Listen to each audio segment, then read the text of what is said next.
Hello, everybody.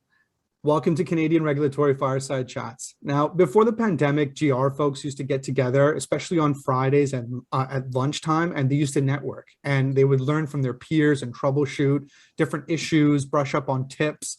But now that's unfortunately a thing of the past. And it's in this spirit that we started Canadian Regulatory Fireside Chats. Now, there's been a massive lack of information out there in our social media feeds about the fantastic work that people in the space are actually up to. So we're really proud to be part of the solution here.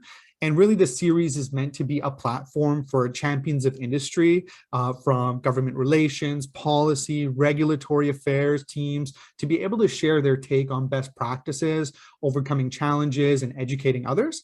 And if you're a fan of the chats, please feel free to share, join into the conversation. So for some of the people who are not familiar, here, there's a little bit of housekeeping rules to go over. It's a 30-minute session. There's a Q&A portion in the chat. If you go and you can try and locate that now in the Zoom chat, you'll be able to see the Q&A. You can use that button there to add any questions that you've got. The recording will be shared after the event. And if you're a person who likes to live tweet, of course, the hashtag is hashtag Fireside Chats, and you can always tag us at knowit, GNOWIT. And if you're interested in becoming a speaker, you can always send us an email, hello@knowit.com. There's always different topics, industries, and really the whole goal is to share as much insights as possible. And on that note, I am your host, Tan Sakara. I'm the VP of Insights at Knowit Inc. And just a quick note, we are always looking to improve and we're eager to learn and welcome feedback. So, please feel free to reach out at any time. Now, this talk is powered by Knowit Inc. And for those who don't know, we're a media, regulatory, and business intelligence company. We use AI and machine learning to actively search federal, provincial, municipal government sources of information online. And this includes things like the Hansard, the Parliament, the Gazettes, committees, debates, requests for consultations, all the regulatory bodies and government agencies, and so much more. And you can visit www.knowit.com for more information. Now, it's that time where I get the pleasure of introducing our speaker for today, Julia. So Julia is a professional engineer that's worked for several industry associations, including electricity, fertilizer, and fuel sectors in progressive regulatory affairs roles over the last 12 years. Now, she's led and supported regulatory development on environmental, transportation, health and safety, security issues that were super critical to successful policy development and implementation.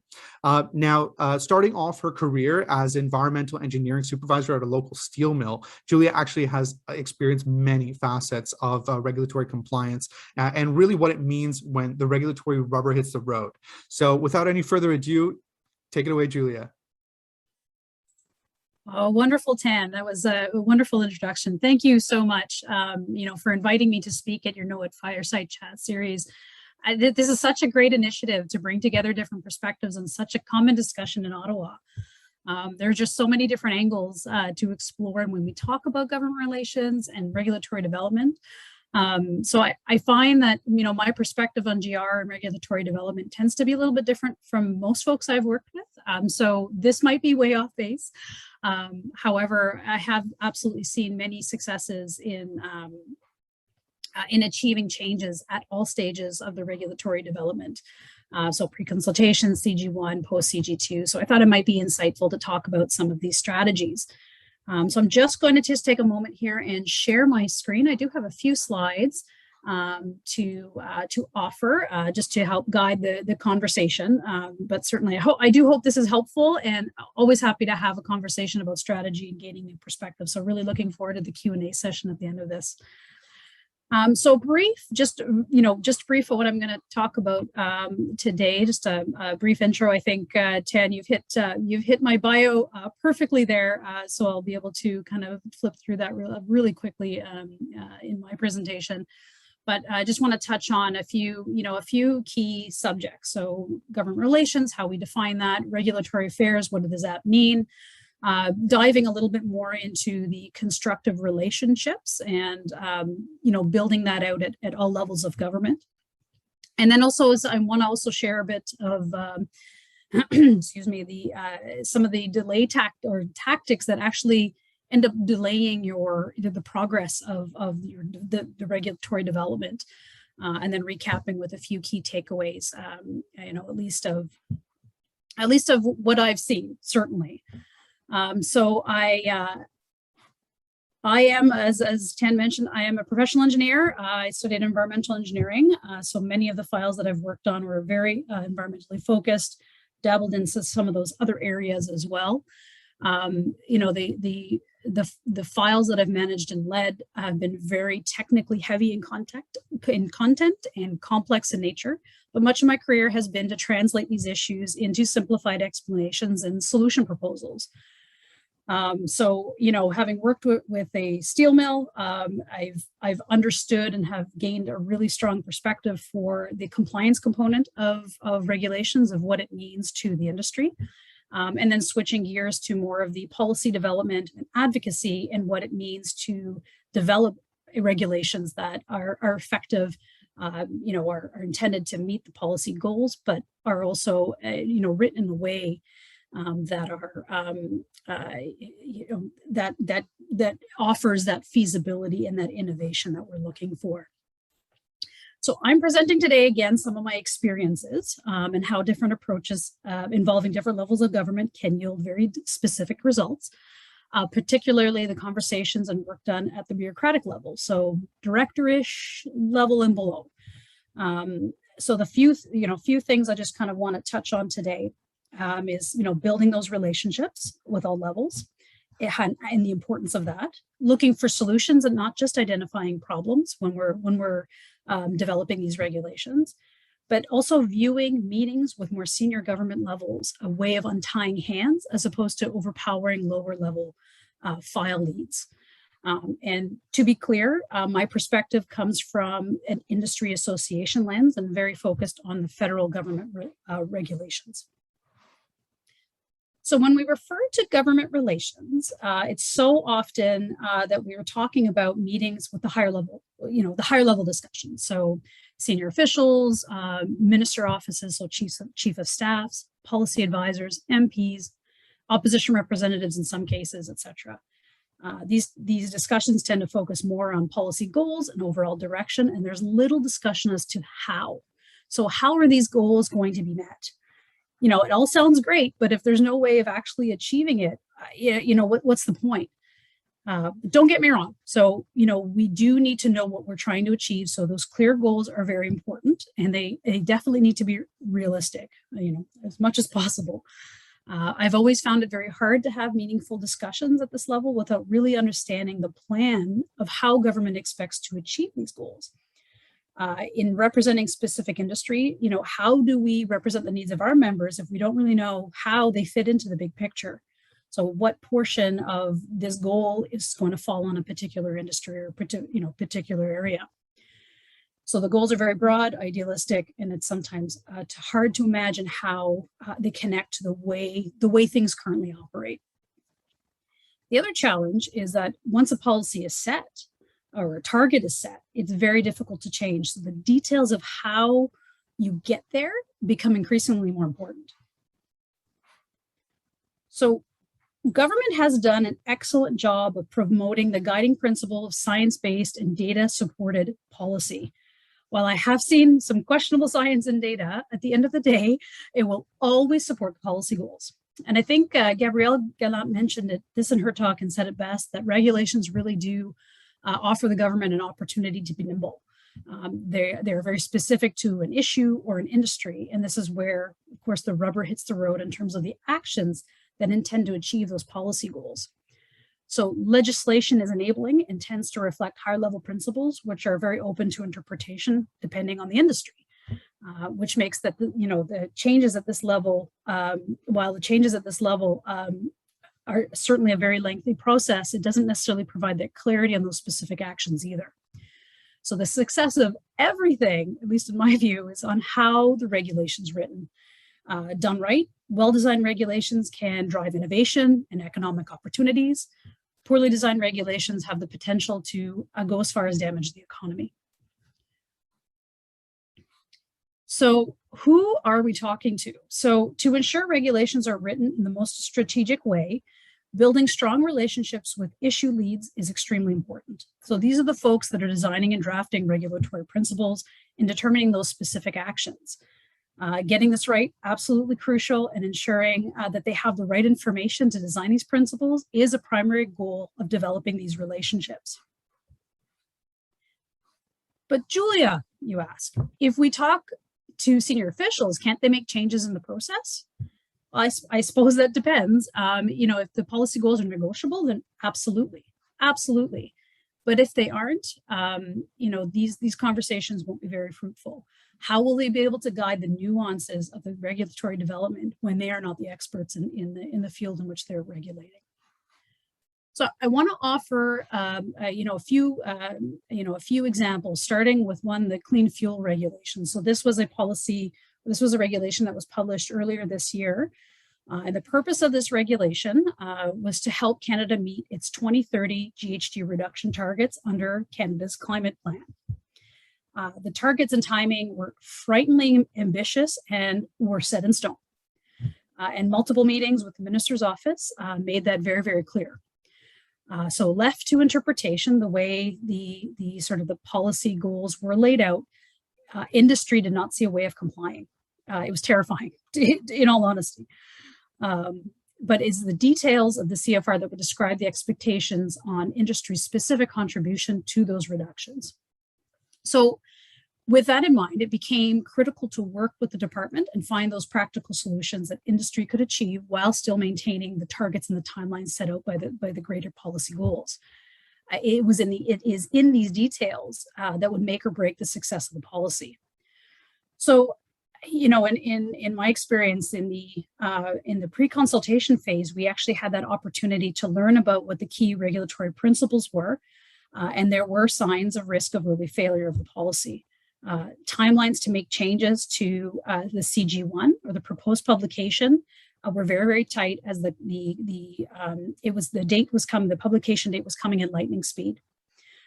It was through the information exchange and alternate ideas with the department, so the managers, engineers, and unit heads, where better solutions were devised and adopted, and it made the proposed regulation a lot better.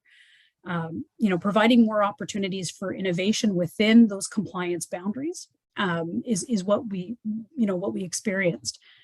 So the regulation is still on target to delivering those reduction goals and to hitting, sort of Canada's overall reduction targets. So it was absolutely a win-win in this particular case. So another example is with the sulfur and gasoline regulation.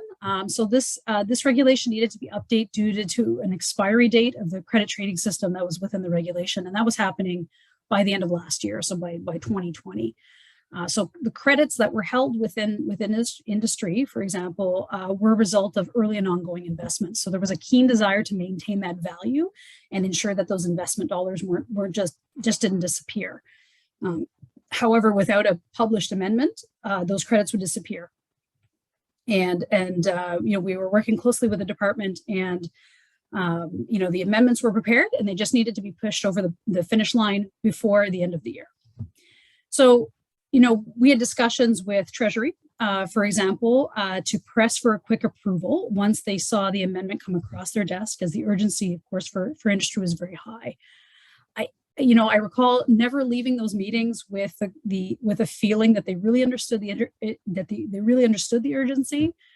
It was just sort of another request, and so it ultimately was through the department, the managers level, that one understood our industry, understood the urgency, that was able to push it from the inside, and it crossed the finish line as a result of that.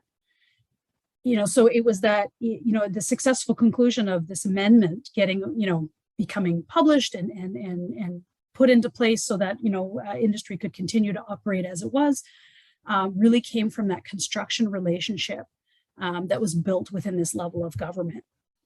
And I recall asking this individual, is there somebody we can talk to help you help us? Do you feel like there's a limitation somewhere that having a conversation with a senior official might help remove? And in this particular case, there wasn't. He said, no, you know what? I got this.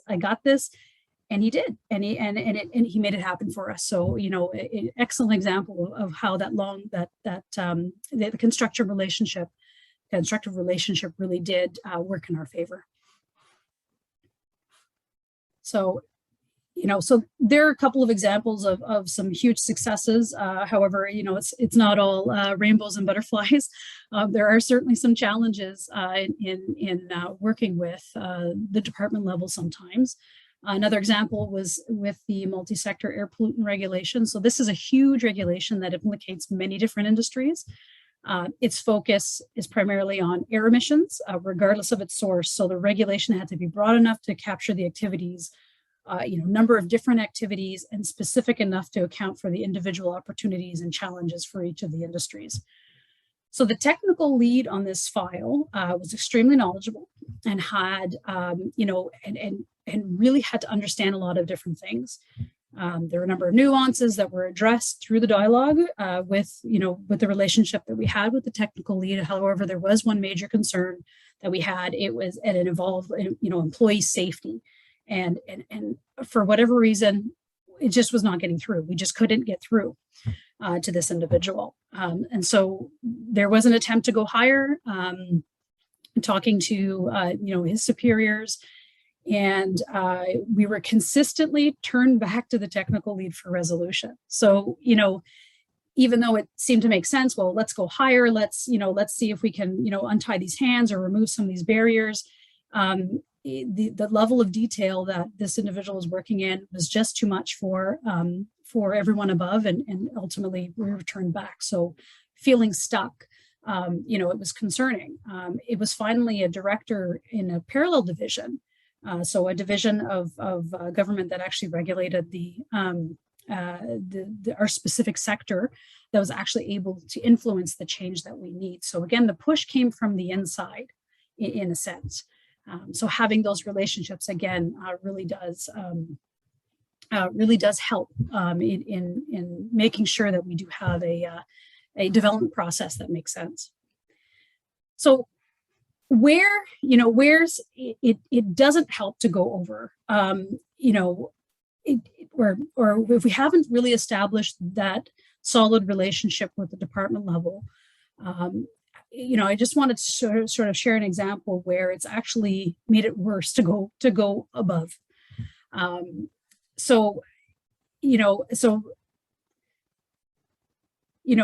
Say you're talking to a regulatory development team and you don't like what you hear. So you decide, okay, I'm going to discuss the issue with higher levels of government to see if they can change the direction. So, ADM, minister's office, whatever the case might be.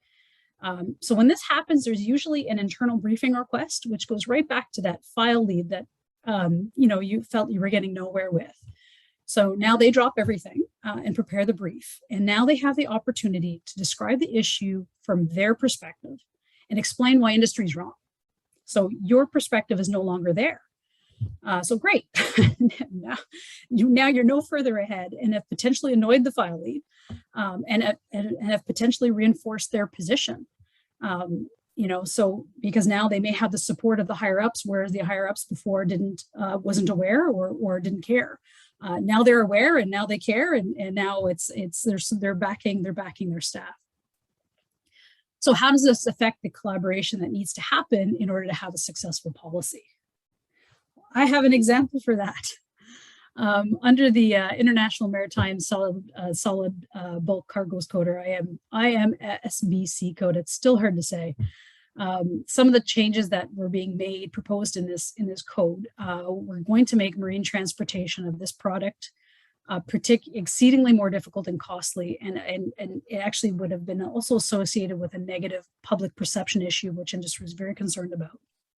The worst part was that the proposals were being put forward were laid on a foundation of wonky science and a fear rooted in major incidences resulting from the mismanagement of the product. So it was an extremely sensitive issue. And in this case, we were unfortunately very late to the game in that proposal development. It was quite advanced, and it was actually quite close to adoption. So, and this had happened due to a change in management within the division without our our knowledge. So, one day it was going in one direction. We're like, okay, great, this makes sense. We don't need to look at this. And the next thing you know, we're almost over this finish line with with these proposals that are going to make our lives a lot more difficult and more expensive. So, so we're scrambling to understand the why, what for, and try to influence an alternative solution all at the same time. So really not having had that opportunity to build a relationship with that technical lead. And so after several attempts of trying to establish that relationship and trying to rationalize the concern and alternative solutions, it was clear we were getting nowhere. There was absolutely no movement.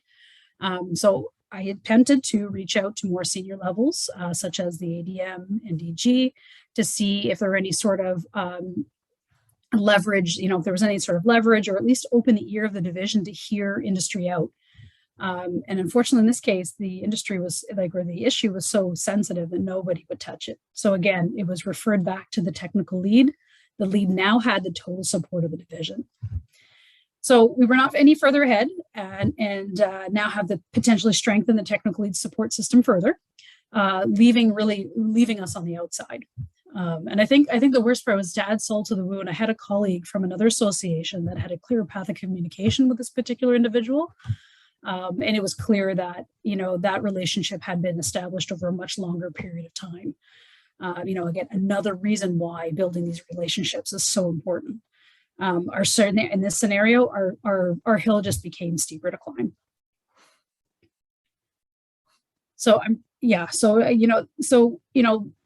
We talked a lot of examples, and I do apologize. I realize how heavy and although the details were very, very washed there, very very heavy on some of the details in some of these particular scenarios. But I think we can kind of look at that and take away four key things.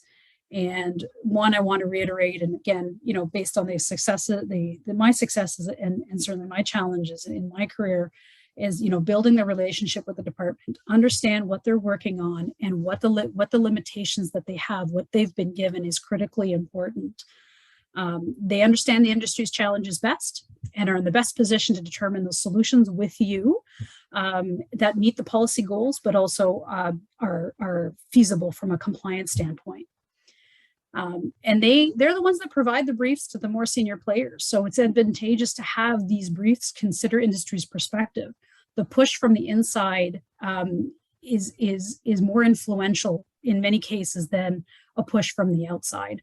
So something to keep in mind as you're looking at all angles of how to get your messages across.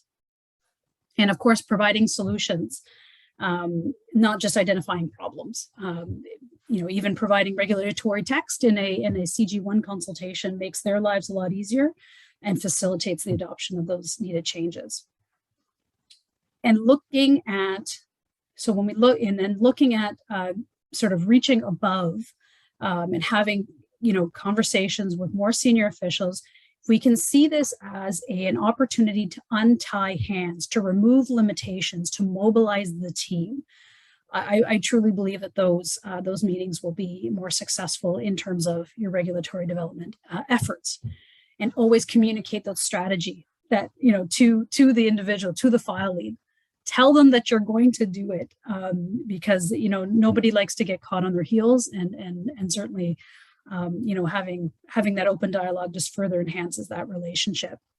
And just don't think that going above will put them in their place. Filees will usually end up gaining more support from the division. So making that collaboration going forward far more difficult. And the simple thing is giving praise. I know we didn't really talk a lot about that in the talk today, but it's something so simple that we're ensuring that the people that are working the hardest for us, or really trying to make those great efforts, are getting the credit, especially to their superiors. Everybody loves to know that their boss is being told what a good job that they're doing, and it'll ultimately make them work harder for you. So things to consider.